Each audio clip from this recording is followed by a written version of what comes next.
hari ini tuh menceritakan tentang bagaimana Allah mengumpulkan kembali orang-orang Israel yang diserahkan, berada dalam penjajahan di Babel. Mengapa ini terjadi?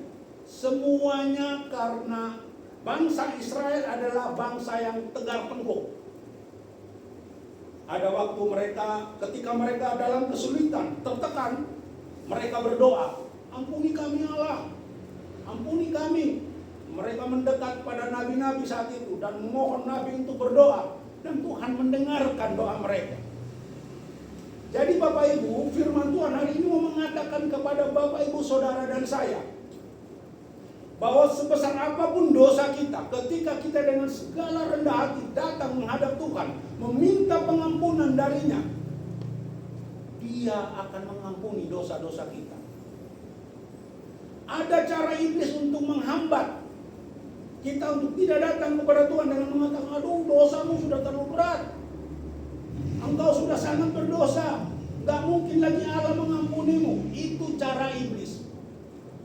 Tapi saya sangat percaya, Bapak Ibu, semua jemaat di sini tidak terlibat dalam dosa yang terlalu besar. Jadi jangan pernah khawatir untuk datang kepada Tuhan, mengakui segala dosa-dosa kita, dan percayalah pengampunan sudah Dia siapkan untuk kita semua. Bapak Ibu, bangsa Israel sebetulnya sudah tidak layak lagi untuk diampuni.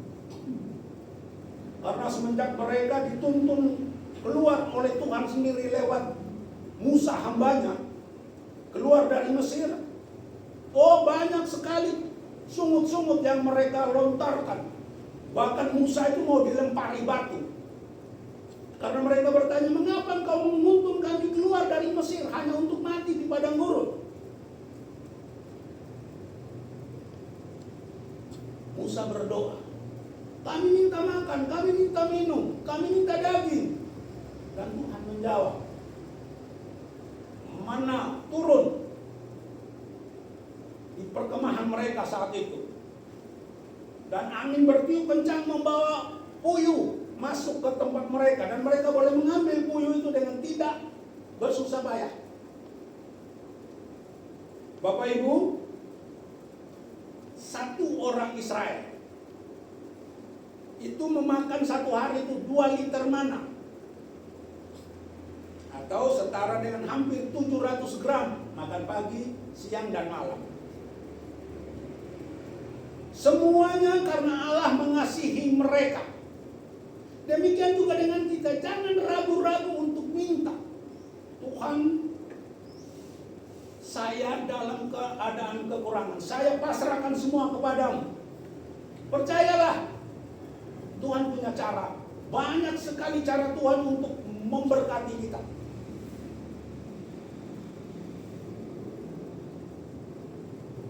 Ketika keluar, banyak lagi ulah-ulah bangsa Israel yang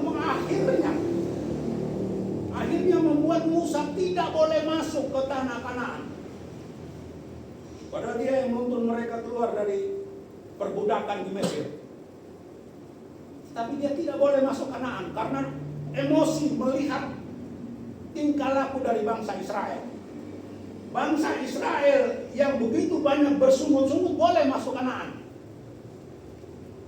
Tetapi Bapak Ibu, mereka harus menempuh perjalanan yang sangat panjang, yaitu 40 tahun. Mereka sudah sampai ke pinggiran karena bersungut-sungut, Tuhan, balik lagi mereka sampai ke pinggir laut, di mana Musa membelah laut itu dan mereka boleh lewat. Muter-muter aja di situ. Nah, kalau keluar dari tanah Mesir, mereka sudah umur 60, berarti sudah mati. Dan banyak yang mati dalam perjalanan itu. Tidak layak lagi mereka untuk diampuni. Tetapi Bapak Ibu, yang harus kita catat dalam pikiran kita masing-masing, bahwa keselamatan yang Allah berikan kepada kita itu bersifat kekal. Tidak ditarik kembali. Orang ini berdosa. Janji yang sudah saya berikan kepada dia saya tarik. Enggak.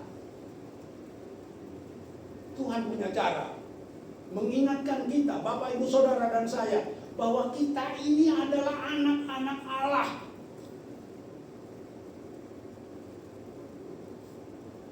Bapak Ibu, jika dalam 1 detik kita berbuat satu dosa, maka dalam 1 tahun kita berbuat 31.536.000 dosa. Begitu banyak. Oh, nggak mungkinlah dalam 1 detik kita berbuat dosa. Oke dah, kita pindah ke menit. Kita pindah ke menit. Jika kita berbuat dosa setiap 1 menit, 1 kali dosa, maka dosa kita dalam 1 tahun adalah 525.600 kali. Nggak mungkinlah dalam 1 menit kita berbuat dosa. Oke, kita pindah ke 1 jam. Jika dalam 1 jam kita berbuat dosa 1 kali, maka dosa kita dalam satu tahun adalah 8.760 kali. Begitu banyak dosa yang kita buat dalam 1 tahun. Nah, umur saya sekarang ini sudah 60 tahun. Jadi jika 1 tahun 1 jam saya berbuat dosa, maka dosa saya sebanyak 8.760. Atau jika 1 menit saya berbuat dosa, saya sudah melakukan dosa sebanyak 525.600 kali. Atau jika 1 detik saya berbuat dosa, maka dosa saya 31.536.000 kali. Begitu banyak dosa. Bagaimana Tuhan mau menghitung dosa kita semua ini untuk diampuni? Tetapi karena Allah itu Maha Pengasih, Maha Penyayang, pandang sabar dan berlimpah kasih setia, dengan janjinya yang bersifat kekal, janji Allah tidak pernah rontok sebesar apapun dosa kita.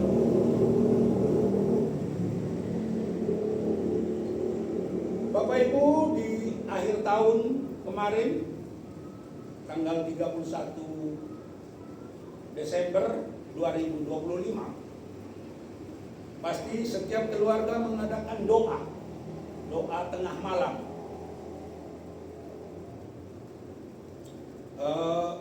Ada baiknya bikin sebuah catatan. Kalau Bapak Ibu tidak kuat mengingat, bikin sebuah catatan. Tuhan, di tahun 2026 saya minta ini, saya mau ini, saya mau ini, saya mau ini. Kemudian nanti dicentang satu persatu yang sudah Tuhan jawab di tahun 2026. Tapi jika itu belum sempat diperbuat atau belum sempat dibuat catatan tentang hal itu, ingat-ingatlah apa yang kita butuhkan di tahun 2026 ini. Karena sekali lagi saya mau mengatakan bahwa janji Allah itu bersifat kekal. Bersifat kekal dan tidak pernah rontok oleh karena dosa-dosa kita. Jadi Allah mengatakan bersorak-soraklah. Ketika keluar dari sana bersorak-soraklah. Mengapa bersorak-sorak? Karena di samping mereka terbebas dari kungkungan penjajahan di pembuangan Babel itu, mereka akan masuk kembali ke tanah di mana Tuhan menjanjikan mereka hidup bahagia di sana. Banyak sekali makanan-makanan, minyak, anggur dan sebagainya Tuhan janjikan ada di sana. Dan mereka tidak akan berkekurangan. Demikian juga dengan Bapak, Ibu, Saudara, dan saya. Ketika kita melewati 2025, kita masuk 2026, bersorak-soraklah. Karena segala berkat Tuhan sudah menanti kita di tahun yang baru ini. Di sana ada orang buta, ada orang hamil dan lain-lain. Ini mau mengatakan bahwa walaupun perjalanan panjang, walaupun perjalanan jauh, kamu harus tempuh perjalanan yang panjang dengan beban-bebanmu masing-masing. yang buta, yang lumpuh, yang hamil. Tuhan akan punya cara untuk mentibakan kita di tempat di mana Tuhan sudah janjikan. Jadi jangan ketika kita di tahun 2025 atau 2026 ini yang sedang kita jalani ini, mengalami sesuatu, sakit atau apapun namanya, jangan bersungut-sungut. Jangan bersungut-sungut. Karena Tuhan punya cara bagaimana kita akan tiba di tahun 2027. Saya hitung-hitung ternyata 361 hari lagi kita akan masuk di tahun baru. Bapak Ibu hitung nggak? 361 hari lagi kita sudah masuk di tahun yang baru.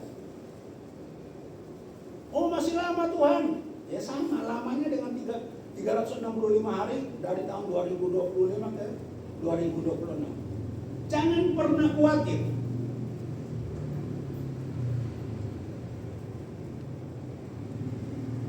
Mereka tidak akan menangis lagi. Mereka tidak akan susah lagi.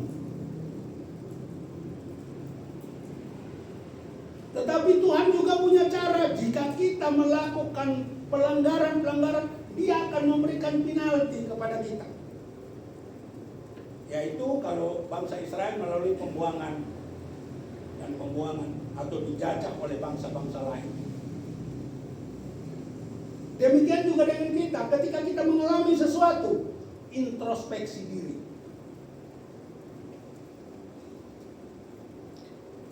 Besok, tanggal 5 Januari, adalah bulan kelima bagi saya dengan sakit yang saya alami. Puji Tuhan, hari ini saya boleh berteriak sekencang-kencangnya. Dan rasa sakit di rongga mulut saya itu gak saya rasakan lagi. Masih ada? Masih. Tetapi tidak seperti yang saya alami beberapa waktu yang lalu. Mengapa saya harus bersungut-sungut? Tuhan, kenapa penyakit ini datang kepada saya? Nanti kalau Tuhan tanya, umurmu berapa tahun? 60 Tuhan. 60 tahun loh saya kasih kamu kebebasan. 60 tahun loh saya kasih kamu hal-hal yang luar biasa. Kenapa baru 4 bulan saja kamu sudah protes? Jadi Bapak Ibu, saudara-saudaraku yang terkasih di dalam Tuhan Yesus Kristus, mereka akan datang bersorak-sorak di atas Bukit Sion. Mungkin Bapak Ibu pernah dengar sebuah lagu By the River of Babylon. Pernah dengar? By the River of Babylon. Pernah dengar? Pernah. Barusan ini. By the River of Babylon, di mana orang-orang Israel saat itu menyanyi. Orang-orang di Babel saat itu meminta mereka untuk menyanyi, bersyukur memuji Tuhan. Kata mereka, bagaimana kita bisa menyanyi sementara kita mendapat tekanan seperti ini?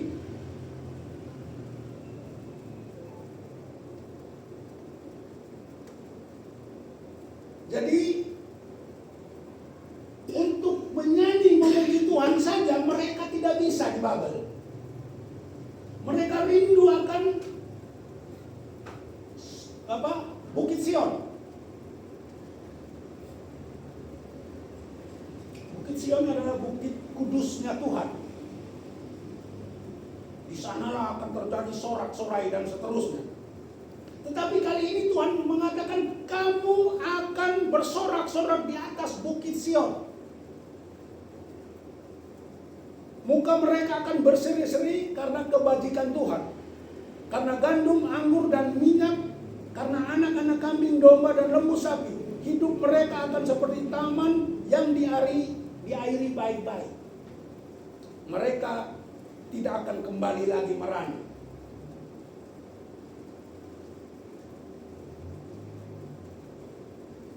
Jadi Bapak Ibu, firman Tuhan yang diberikan kepada kita memang tidak kebetulan kalau diberikan di awal, di minggu pertama di tahun yang baru ini. mau mengatakan kepada kita, sekarang kita sudah tinggalkan tahun 2025. Kita masuk di tahun 2026. Harusnya dengan bersorak-sorak. Tidak perlu dengan kekhawatiran dan kecemasan. Tidak perlu dengan rasa takut dan lain-lain. Bapak Ibu, kekhawatiran dan kecemasan, maaf sekali, itu bentuk kesombongan. Itu bentuk kesombongan. Kita tidak mengandalkan Tuhan mau menjaga dan melindungi kita. Tapi kita berpikir bahwa, aduh, kira-kira 2026 ini saya apa ya. Nggak usah begitu. Terimalah, masukilah, jalanilah tahun 2026 ini dengan bersorak-sorak. Jadi kalau ada yang mengatakan, oh tidak boleh merayakan tahun baru, nggak apa-apa. Kita nggak usah urusin yang itu. Kita urus saja diri kita sendiri. Di tempat Mbak Ari masih ada kue. Kami rencana ke sana minggu depan. Minggu depan masih. Kenapa saya bilang di tempat Bu Wardaningsi masih ada putri salju? Karena dia ngomong ke saya nggak suka putri salju. Betul? Makanya sampai sekarang masih di isolasi, di lakban. Ya kalau nggak suka kenapa beli? Jadi Bapak Ibu, dengan bersorak-sorak mereka akan masuk dan memanjat atau naik ke atas Bukit Sion. Muka mereka akan berseri-seri. Jadi siapa yang masuk di tahun 2026 ini dengan muka yang kusut, bersungut-sungut, saya perlu tanya, pernah baca Alkitab enggak? Bapak Ibu suka bersungut-sungut enggak? Jangan bersungut-sungut, nanti jadi ikan lele. Ikan lele ada sungut. Jadi firman Tuhan mau mengingatkan kepada kita, pada waktu itu anak-anak darah akan bersukaria, menari beramai-ramai. Kenapa anak-anak darah? Karena di ayat Alkitab yang lain Tuhan mengatakan bahwa kita adalah pengantin wanita. Walaupun saya laki-laki, tapi Tuhan menganggap kita ini pengantin wanita. Ya. Orang-orang muda dan orang-orang tua akan bergembira.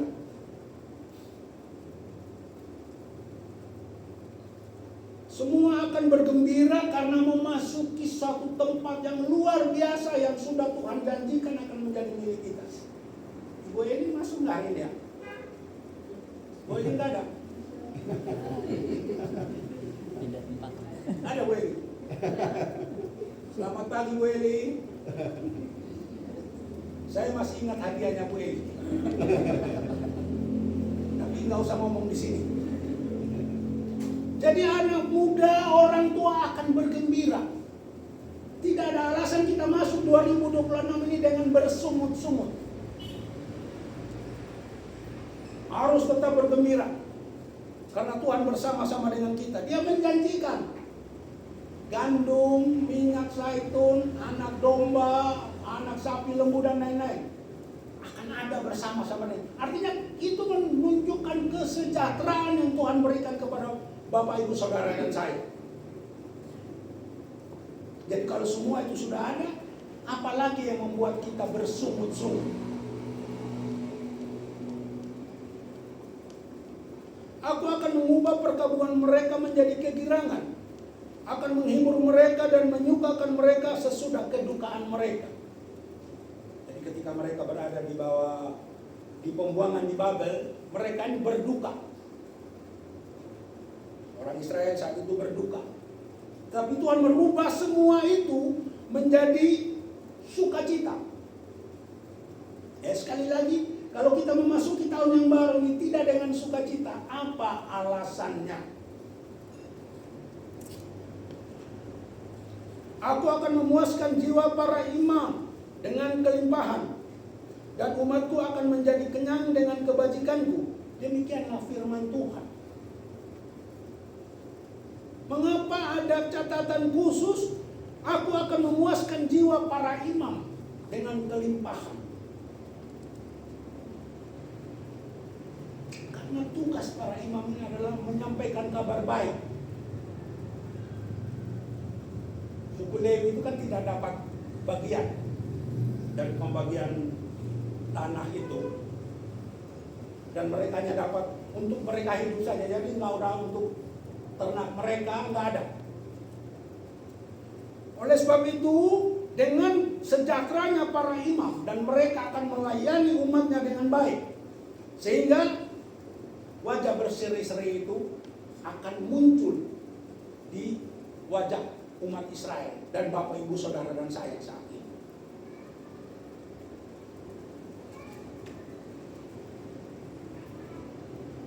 Sesungguhnya aku akan membawa mereka dari tanah utara dan akan mengumpulkan mereka dari ujung bumi.